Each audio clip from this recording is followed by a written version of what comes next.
My name is J.D. Curtis, and I'm here with Lewis. Lewis. And Lewis, you've been at Tehima Place for how long now? I've been here, I came here Monday, so I've been here like 4 days. Oh, so you just got here. Where are you coming from? What? I'm from Danville, Virginia. Danville? Yes. Oh, okay. I know somebody from Danville. Okay. Yeah, so I know somebody from Danville. He just threw me off a little bit. So basically what we're going to do, what I'm going to try to do with you is kind of take you back a little bit. Okay. Not necessarily your childhood, but if we can go back, that's fine too, because everything derived from there. Okay. Go back to the childhood, kind of like move up to kind of where you are right now, what got you here, and then where you plan on going later on.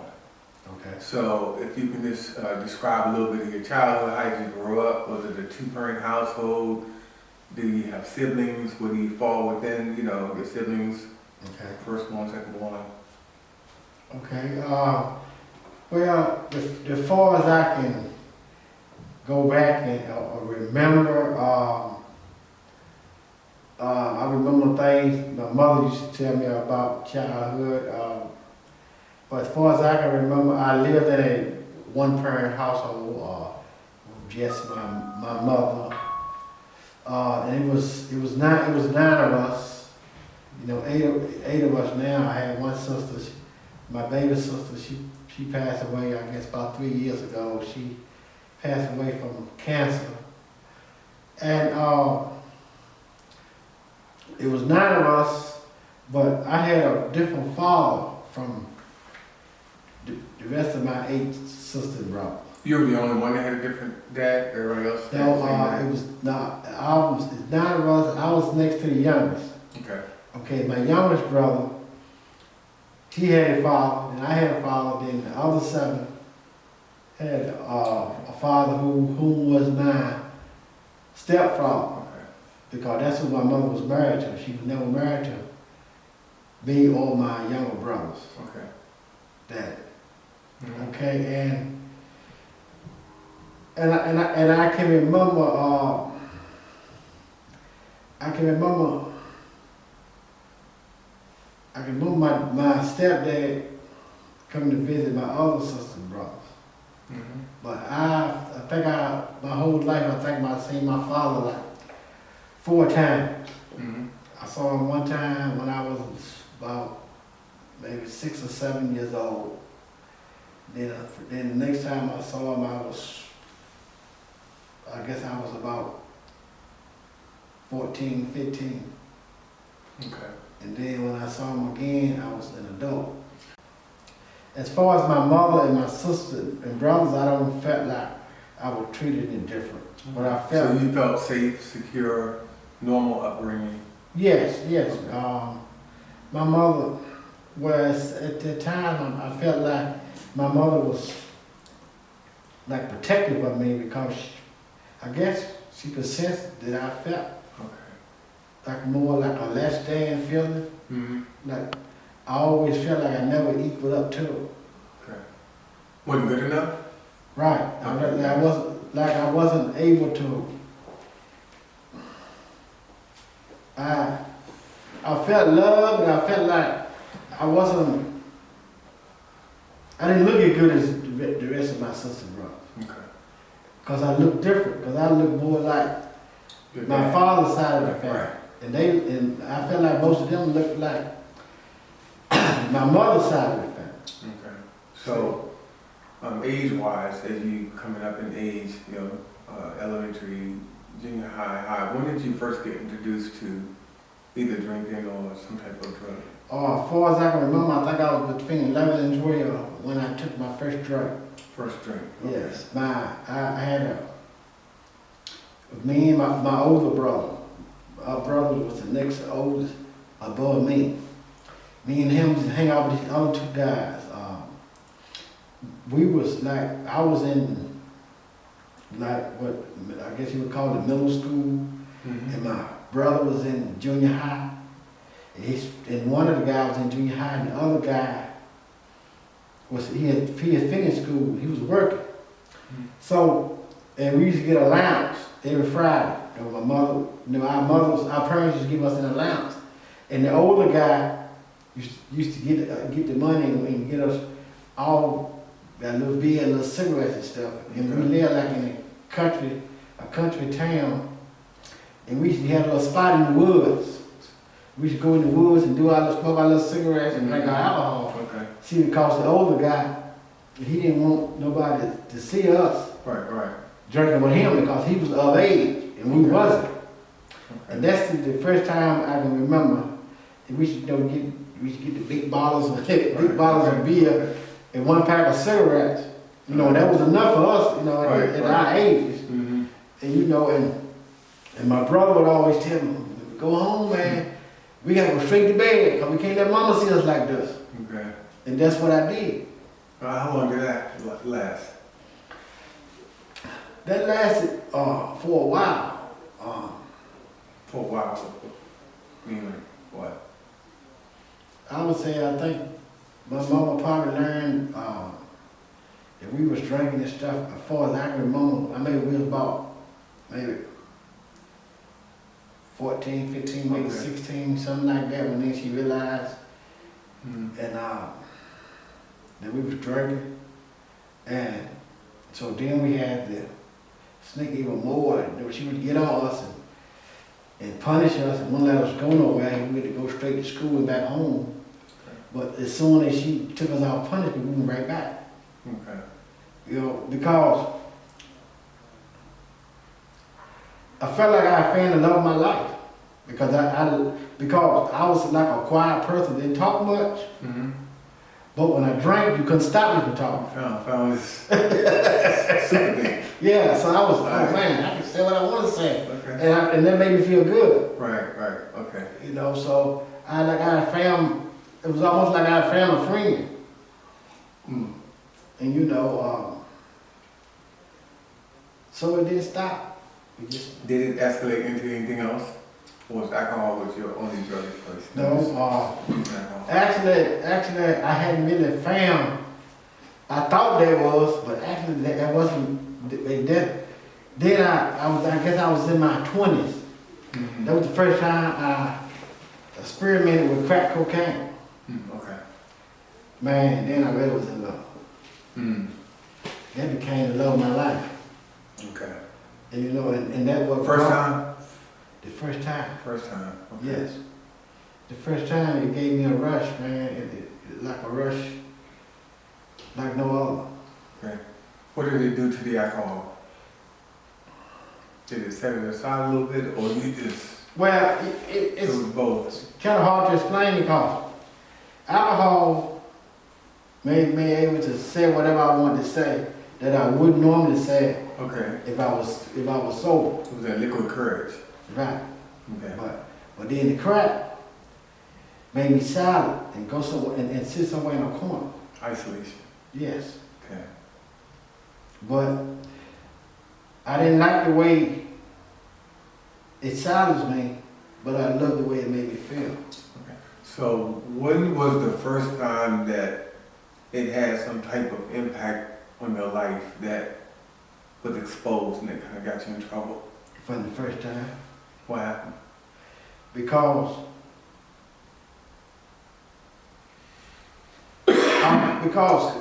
I always wondered, because me and my brother, we both had used cocaine, Mm-hmm. right?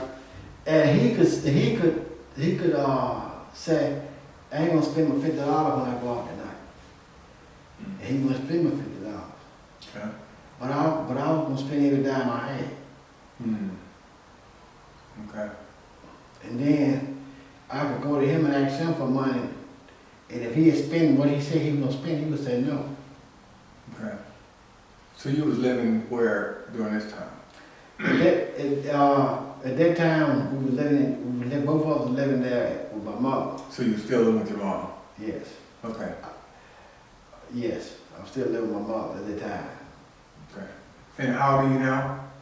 I'm 53. 53. Okay, so we still in our 20s right now, I'm right? still in my 20s right now. Okay, so what happened, this move up to, I guess, going into your 30s, how was it impacting your world? I would go from job to job. How long did you keep the job? I think the longest I stayed on a job was 2 years. 2 years. And how would they get exposed, you know, your drinking or drugging? As far as your job, you weren't able to come to work on time, or Right. you just left work, or got Yes. into altercations at work? What I happened? didn't really get no altercations, but if you paid me on a Friday Mm-hmm.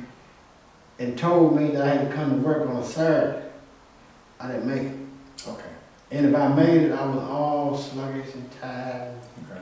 Cause I had been up, cause I can remember times that I've been out all night long. And I would get off of work, I would come in the morning, and all I had time to do was change clothes, put work clothes on and go to work. Hmm. So I had been out all night long, then I'd go straight to work, go straight to the job. Most of the time I had to go in there running, punch the clock, I had to be running. Because I Was it a type of job that you had to, where you can get hurt, I guess, on a job? What type of work? Yeah, but most of my life I've done either fast food or warehouse positions, like distribution, loading and unloading trucks and, separating boxes and different things. I never had what I would call a career. Okay. I always did just a job, just enough to make a little money, Okay. To feed. You had. pretty much, yes. All right. So when did you, or I don't even know, I'm hope that you are there right now. When did you get to that place where you kind of started admitting to yourself that something was wrong, or you were becoming addicted?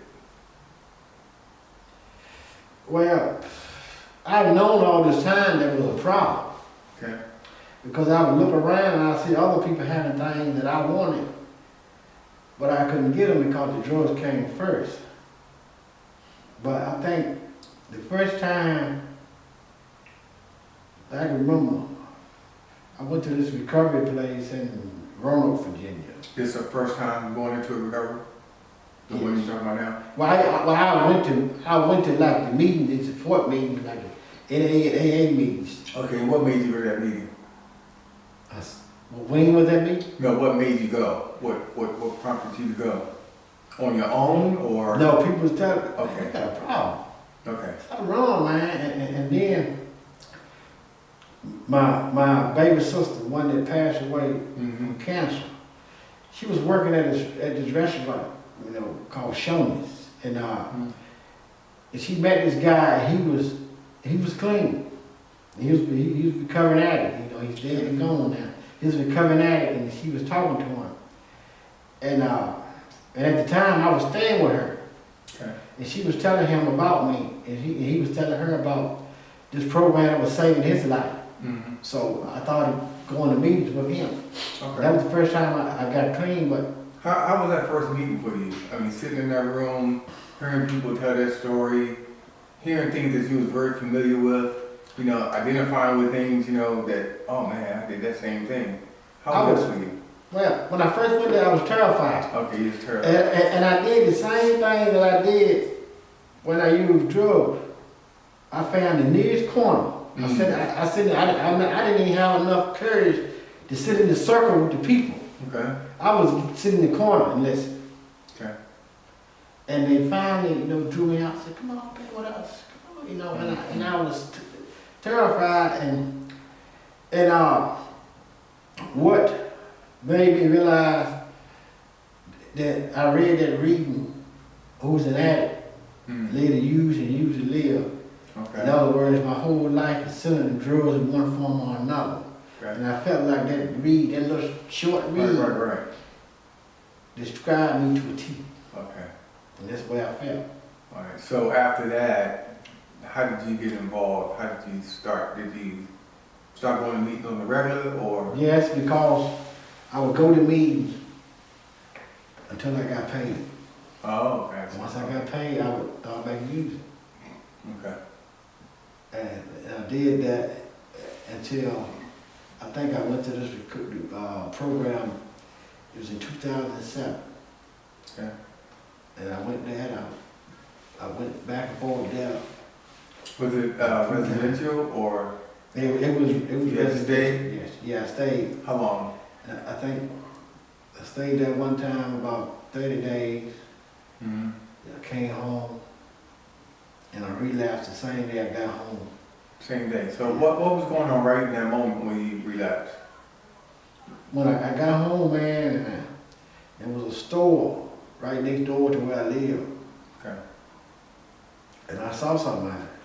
Mm-hmm. He said, man, good to see you. Know where you been? And I told him where I've been. And then I walked down the street with that guy.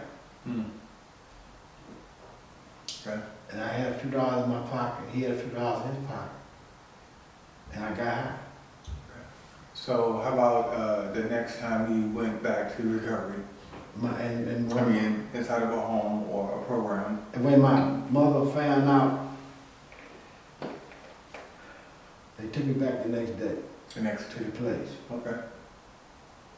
And how long you stayed? I think I stayed there that time about 3 months, 3 or 4 months. So you had 4 months of being clean except for one day.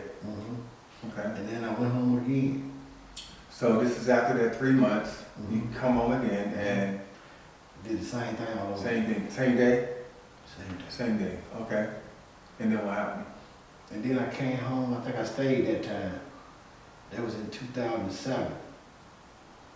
And I think I went back again in 2009. Mm. And that time I stayed clean for like 2 years and a half. Hmm. What made you stay clean that long? Because I stayed there. 'Cause you stayed. Yes. You stayed. At the same place in Roanoke, Right. Virginia. And I stayed clean, you know, it was over 2 years, I think about 2 years and a half, something like that, 2 years, 3 months, 2 years and a half, something like that. And I had a cousin that OD, Mm-hmm. and I came home. And I stayed home, I probably stayed home a week, and I stayed home about 3 days. 3 or 4, about 3 or 4 days I went out and got high. So, again, so that's 2.5 years later. Mhm. You came home for the 3 days stint. Did it again. Did you go back into another program? Or No, you stayed out? How long was you out? the next program I went to before I came here, I went to Safe Harbor, Safe Harbor. How old are you now at Safe Harbor? 53, No, going into Safe Harbor when you went in. 53. Okay, 50. I just came, Okay, so I that's. left Safe Harbor and came here. So that's recent. Yes. So, from that 2.5 years that you were clean, Mhm. how much time from there to you going into Safe Harbor? I left there in 2011. Okay, 2011. I left there, I think it was July 2011. Okay, I can remember, it was July the 17th, okay. 2011. And then you went into Safe Harbor when? I went into Safe Harbor the 19th of October. Of this year. Yes. Okay, so, and you was in Safe Harbor for what, a month? Hmm? I was in Safe Harbor 21 days. 21 days. So now you're here, you've been here for 4 days, so what's different? What's different is, before I would be clean, but I wasn't willing to do anything. Just like I would go to meetings, sometimes I go to 2 or 3 meetings a day, Hmm. but I would get phone numbers, but I never used. Do you have a sponsor? With Dean? No, now. No, because I just got here, I haven't. Okay, are you in search for a Yes. sponsor? Okay. Yes. Self-work, let me just ask this question. On a scale of 1 to 10, you know, you just being, 100% honest with yourself, who you are. 10 being, the best and 1 is the worst. Where do you see your own self-worth? What I see my own. Yeah. Well, I'm working on able to. On a scale of 1 to 10. Between 1 to 10, I would Yeah. say my self-worth right now, at this moment right At this now, moment right now, yeah. I would say, 7. Okay. Because you know what I'm hearing when you tell me your story is that you're waiting for something on the outside of you to make an inward change. And I say that because if you think about how you stay clean because of other people, not because of yourself. You know, when other people had you in a place, you stayed clean. 2.5 years, you stayed clean for somebody else. So it wasn't for yourself. It don't seem as if it was for yourself. Because every time you came home, that's when it was for yourself, and what happened was, you know, you did what you did. So I'm just wondering right now, you know, I don't know how you take this. I don't know how you take it. But for me, it's always a life-death situation that you're in. And you know, you're 53 years old now. Life is like this, move forward, and it's going to keep on moving forward, you know, because what is the one thing that's guaranteed that's going to happen 10 years from now? One thing, the one thing that's guaranteed that's going to happen 10 years from now. What is one thing that's Guaranteed. older? Not necessarily, now, some people are going to know. Okay. I'm trying to understand the question. This is the one thing that's guaranteed that's going to happen 10 years from now. What's guaranteed is going to happen 10 years from now? It's kind of like a trick question, really. Because I Well, like it's 2020. okay, It's going to be 2030. okay. That's it. That's the guarantee. Oh, okay. It's going to be, no matter what you're doing, no matter how good you're doing, no matter how bad you're doing, it's going to be 2030. Okay. So if you look back on your life, you know, let's go back to 2007. What happened since then? Time has moved forward. Yes. What happened with you? Did you move forward with that time? I stayed stuck. You know, so it's an inside thing that's going on. Until you grab that, this is just my opinion. It's nothing concrete what I'm talking about. I'm just saying, but until you grab that thing, there's nothing on the outside of you is going to change you. You can't wait for programs, readings. That reading did something to you because it went inside of you for a minute. But programs on the outside of you, medicine, anything from the outside, because change is an inside job. Yes. And it's about desire. You know, so one of my life philosophies is 5149. 5149 means to me, like on a scale, until that desire or whatever it is 51% outweighing the other side, it's not going to move. It's not, you can play games with yourself or whatever, but until one side outweighs the other side, it's just not going to move. So your memories, I watch your face when you said the first time that you did crack, and that was your new love, you lit up. You lit up, literally. Your face lit up. So you have that thing inside of you. When I say you lit up, you know, I don't know if that feeling came back to you, but you remember that feeling that you just lit up. So somehow something has to be replaced on the inside that's going to purge out, you know, what's in there already, because you're doing the same things. You know, if you look backwards, look at your pattern, what you're doing. It's kind of like the same things. You know, you're just getting older. You know what I mean? You're just getting older, and the older you get, you know, the more challenging it is. It's going to be.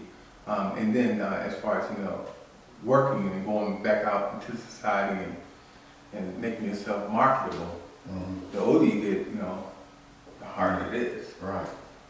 So time is kind of like, you know, that door is closing. So you have any, one thing I didn't ask, do you have any kids?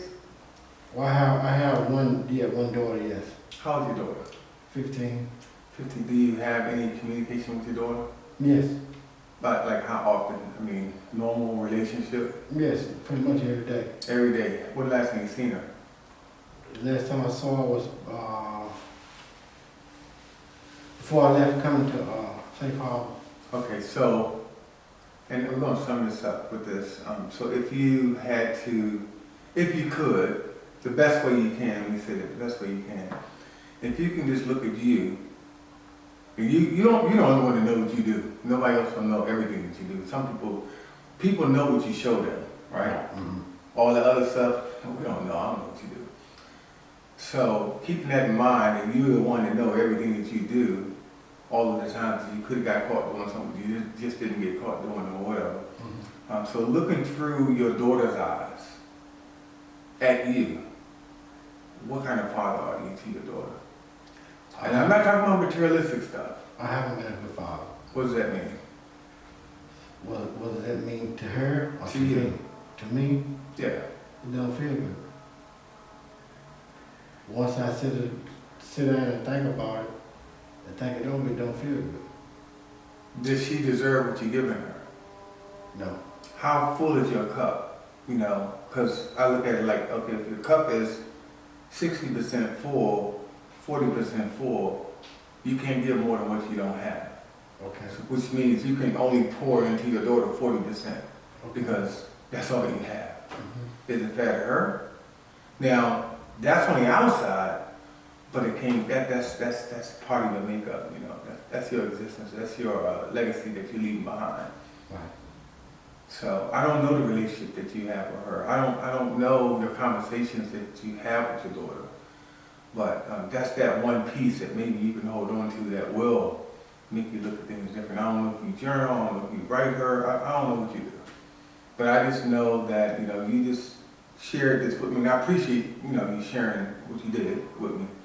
And I just wish you the best, but I hope that you can somehow pick from this, go forward. Mhm. And I'm not saying it's easy, but it can be done. Yes.